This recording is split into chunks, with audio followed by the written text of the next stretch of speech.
Greetings, YouTube. The Doctor is in. Dr. Urias Papers here, coming at you with another commentary on Dungeons & Dragons. And today we are talking about the spell Sleet Storm. This is one of my favorite spells. I actually like all the changes that they made to this spell from prior editions, 3rd edition and 2nd edition in Advanced Dungeons & Dragons. Sleet Storm was not the greatest spell in the world in 3rd, 2nd, and 1st edition Dungeons & Dragons. You created a difficult terrain, and that was basically it. It was an instantaneous spell. Now it lasts for a while. So, all right, we're giving this spell an A-, but first, don't forget to hit that subscribe button. If you like this video, hit the like button. And if you have any questions or comments, leave a question or comment. All right, we are giving this spell an A-. It is a 3rd level, 1-action spell that is usable by druids, sorcerers, wizards, Tempest Domain, clerics, Circle of the Land, Arctic druids. That absolutely makes sense. The Genie and the Fathomless. The Genie, I don't know about. I guess maybe because it's wind and genies have something to do with the wind. The Fathomless, I can understand. Both warlocks. Okay. 3rd level spell, 1 action, has a range of 150 feet. Great range. It is a 40-foot radius centered on a point within range. That is a massive, massive radius. And if you drop this on opponents that are in the middle of it, they're situated in the middle of it, then that is fantastic. That's all I got to say. It's verbal, somatic, and material, but the material component is worthless. It lasts for an entire minute, and it is concentration. And this is probably a spell that you do want to concentrate on. It's Conjuration, which there are good things and bad things about that. If we go here, I've got the Warlock opened up, but if we go here and we look at the Wizard, and we look at the Conjuration School for Wizard, there really isn't anything that goes along with their spells, per se. Starting at 6th level, you can use your action to teleport 30 feet. That's okay. That doesn't really have anything to do with Conjuration spells. This is the one right here. So while you're concentrating on a Conjuration spell, your concentration can't be broken as a result of damage. So that's the only one that really has anything to do with their spells per se. So, I mean, if you are a Conjuration wizard, then you get something at 10th level, and that's about it. So, but it's a dex save, which is not the most fantastic save in the world, but it's not the worst one. It's the one that you want to have for all the physical saving throws. So, until the spell ends, freezing rain and sleet fall in a 20-foot tall cylinder and a 40-foot radius centered on a point you choose within range, which is 150 feet. The area is heavily obscured. That means no one can see in it. So, let's look. I've got a couple of things open here because I do want to talk about readied actions, but we do want to go to the player's handbook, and we do want to talk about that. So that is, I believe, in the environment. And heavily obscured areas such as darkness, opaque fog, or dense foliage block vision entirely. A creature effectively suffers from the blinded condition. So they're blinded. That's condition number 1. But you also cannot see in there. So Sleet Storm causes a heavily obscured area, which is not darkness. So dark vision won't do anything. But they are blinded. It also says exposed flames in the area are doused.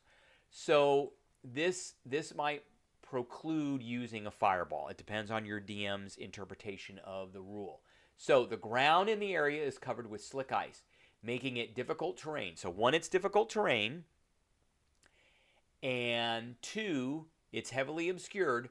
When a creature enters the spell area for the first time, so that is not when you cast the spell, because they did not enter the spell, or starts their turn there, that's when they're going to first take their first saving throw. So you cast it on your turn, they are not going to fall prone.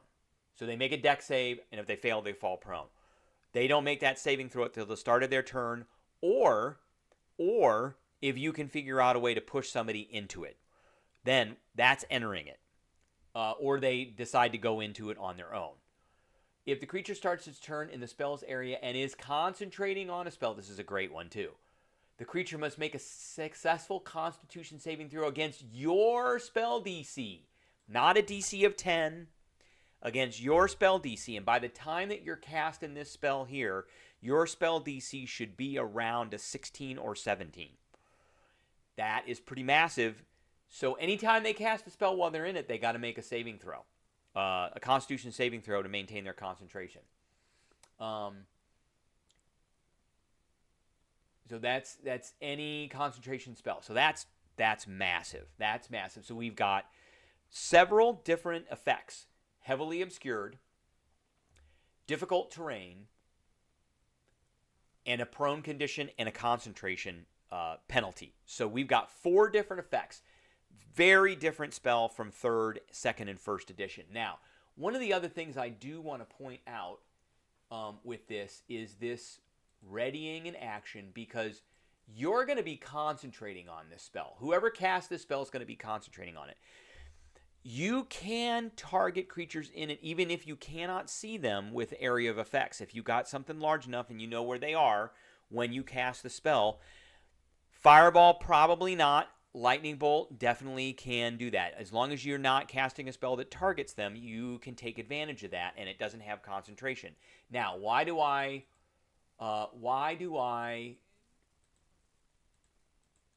talk about readying an action?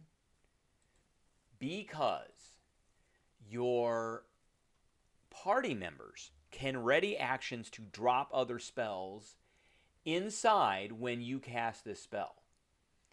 Or they can ready an action to drop other spells at the time of your casting so they can see, and then your Sleet Storm goes off.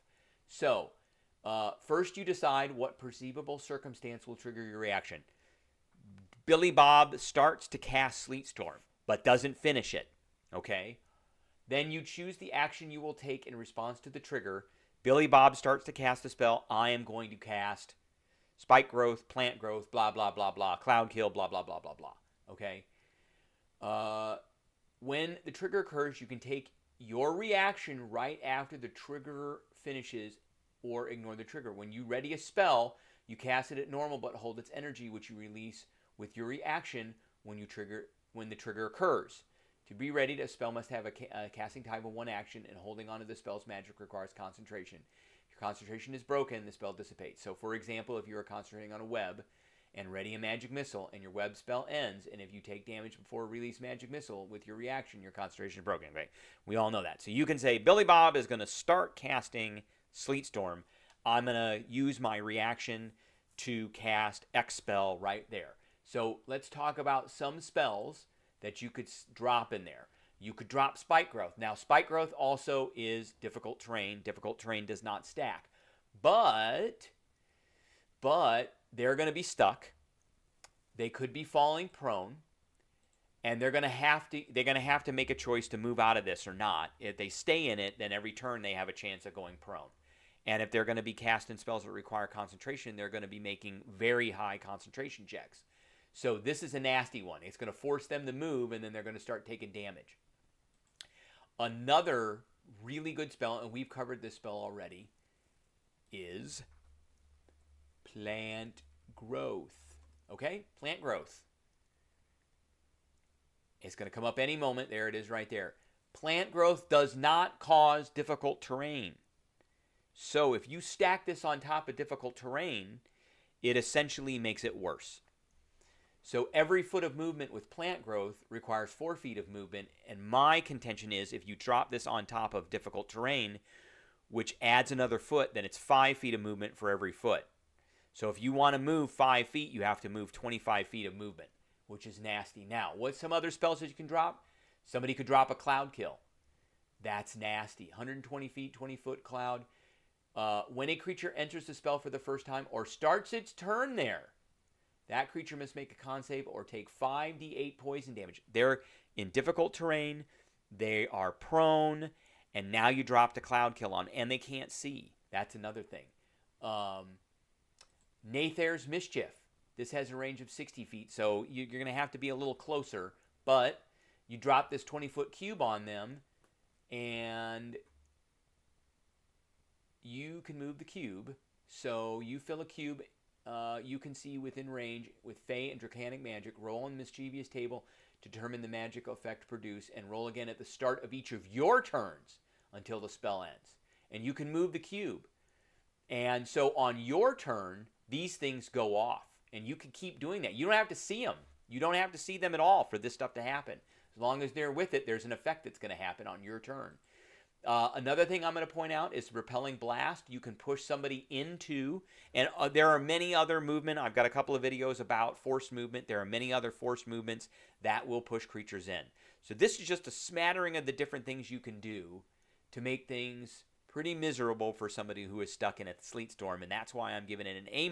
I'm not giving it an A, but I am giving it an A-. All right, that's what I got for everybody today. I appreciate everybody tuning in, and I will catch everybody later.